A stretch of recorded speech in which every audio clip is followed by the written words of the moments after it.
strategy definitely started with the idea of how interesting and fun it would kind of be to think about animal engineering and paper engineering and kind of layer them together. In thinking about the different kinds of structures that animals make, animal engineering was thinking about shapes that would be interesting, structures that would be interesting. I also wanted to get kind of a nice range across insects and mammals and fish and birds. But also, a big part of the book is the interrelationships between the different animals that are in the book. So I wanted to make sure I was choosing, for example, a hummingbird, which uses spider silk to make her nest stronger and more flexible, and then of course link that with a spider that spins silk, and then have them right next door to each other in the book. So doing the sort of research that led to making those kinds of interrelationship choices was a big part of the strategy.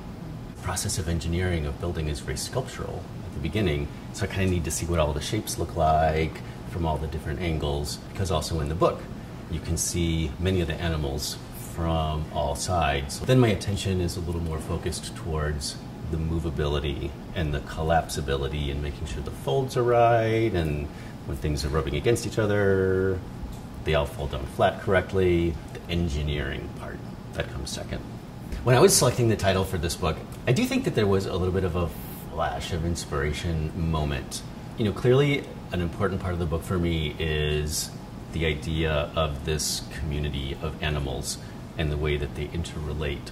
So the idea of thinking about it as a neighborhood where all of these different residents have lives that they live near each other and perhaps with each other seemed like a nice direction to go.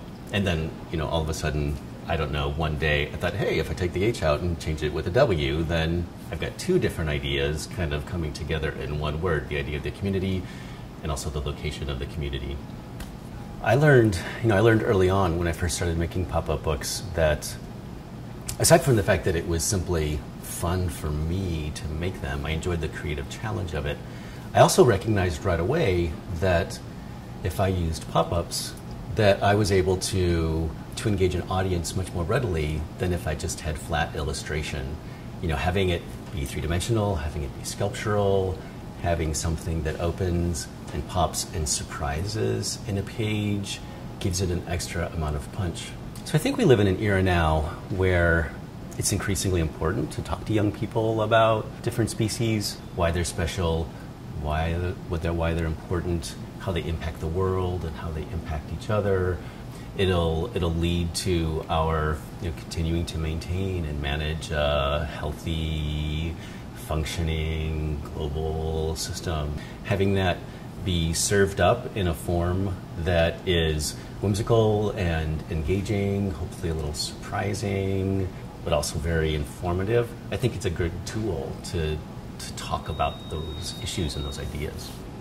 There will be more environmental books in the future, for sure, all with sort of a soft edge to them, certainly, and certainly with the interest of engaging young people in thinking about environmental concerns.